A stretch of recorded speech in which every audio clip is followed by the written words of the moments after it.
Namo Amitabha Buddha. Hello everyone. So a comment about do we need to be mindful of Amitabha Buddha at the time of death in order to seek rebirth to the Pure Land? So the short answer is yes. This is really clearly stated in the Amitabha Sutra, where it says when these people die, so these people referring to Nyingpo people, Nyingpo practitioners, their minds will not fall into delusion and they will attain rebirth in Amitabha Buddha's land of ultimate bliss. Examples of minds falling into delusions will be such as you are not thinking about Amitabha Buddha, instead you are maybe being attached to your wife or your husband or your other family members, or maybe you are thinking about the money you have. So you are being attached to the Saha world instead of being mindful of Amitabha Buddha at the time of death. This is really the critical time that will determine where we will go. If our last thoughts are on anger, you are not being mindful of Amitabha Buddha, you will not be able to elicit a response from Amitabha Buddha. So our minds must not fall into delusions at the time of death, and we will attain rebirth in the land of ultimate bliss. And then some people may be a bit worried about this, but we also do not need to be worried about this if we have deep faith and vow. So another translation by Master Xuanzang on the Amitabha Sutra is that Amitabha Buddha will actually assist us at the time of death to make our hearts not fall into delusion if we have deep faith and vow. So our faith in Amitabha Buddha is so strong that we know no matter what happens, Amitabha Buddha will come and receive us.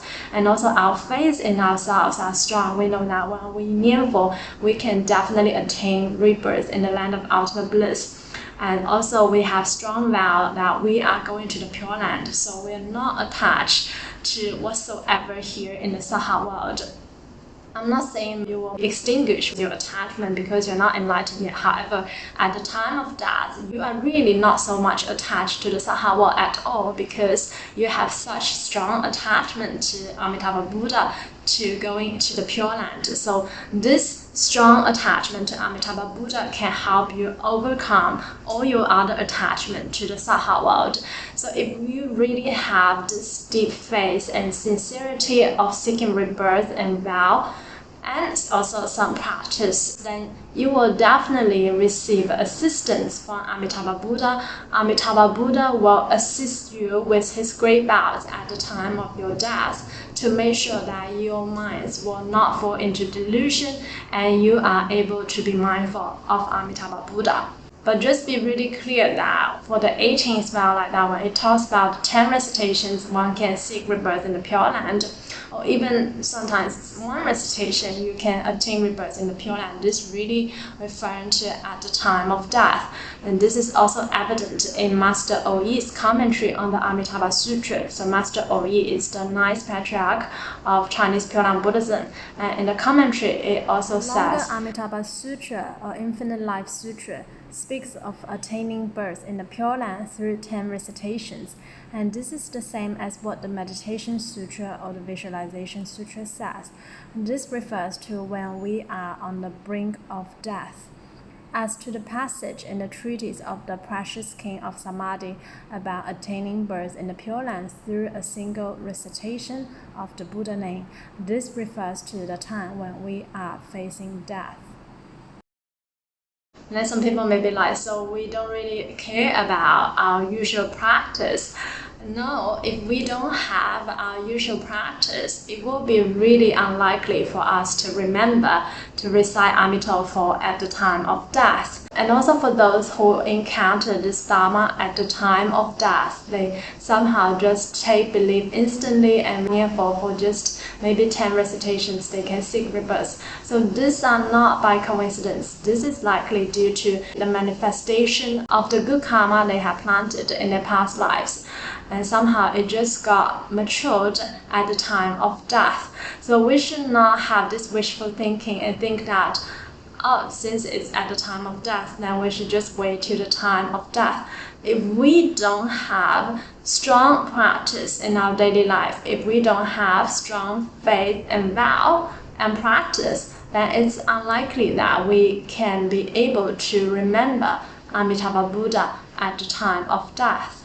So we must not omit our daily practice. Our daily practices are really important. It sets the firm foundation for us to be mindful of Amitabha Buddha at the time of death. I'm not sure whether people have near-death experience or something like that, so I definitely had near-death experience. Without some training, those times are really like an explosion of information. So that was before I was a near-death practitioner. I remember when I was at near-death, I thought of so many things that happened in my life. It's like my life seemed to be like a movie that just flashed in front of my eyes in a very short time. So if we don't have some kind of training in our daily life, then we may not be able to be mindful of Amitabha Buddha at the time of death. So that is why it's important that we actually cultivate our practice diligently, and also to cultivate our deep faith, vow, and practice. All these three criteria will guarantee us to obtain rebirth. Even for some near-death practitioners, they may fail to obtain rebirth, even if they practice diligently sometimes in their daily life. Why is that? Also because they have not cultivated deep faith. They may just cultivate practice, but they don't cultivate their deep faith, that they really need to have this deep faith in Amitabha Buddha, that they will believe Amitabha Buddha will come to receive them no matter what happens. So sometimes at the time of death, people may recite 10 recitations and they don't see Amitabha Buddha, and their faith in Amitabha Buddha may be a bit shaking. So really do not have any doubts. Amitabha Buddha have not come because it's not at the final time of your death yet. Do not lose your faith. Really have this deep faith in Amitabha Buddha, have unshakable faith in Amitabha Buddha, and also have firm vow that you are going to the Pure Land no matter what. So with this kind of deep faith vow, and you kneel for with sincerity, you will definitely receive assistance by Amitabha Buddha at the time of death. You will be able to elicit a response from Amitabha Buddha, and Amitabha Buddha's great vows will help you to make your minds not fall into delusions. So yes, we need to be mindful of Amitabha Buddha at the time of death in order to elicit a response from Amitabha Buddha. However, we also don't need to worry about that. First of all, worry will not help, but just knowing that with deep faith and vow, and also practice, and also less attachment to the Saha world, Amitabha Buddha will definitely assist us at the time of death, so our minds will not fall into delusion, so we can attain rebirth successfully in the Pure Land.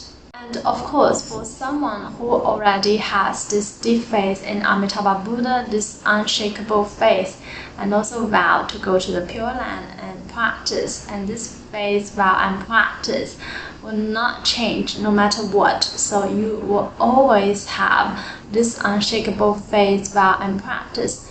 Then your rebirth is guaranteed. You don't need to wait till the time of death to know. You can definitely attain rebirth. So if we really have a deep faith, unshakable faith, and vow, and also good practice in our daily life, then we also don't need to worry at all about what may happen at the time of death. We know that we can always be mindful of Amitabha Buddha regardless of what happens. We know that our faith and vow will not change regardless of what may happen.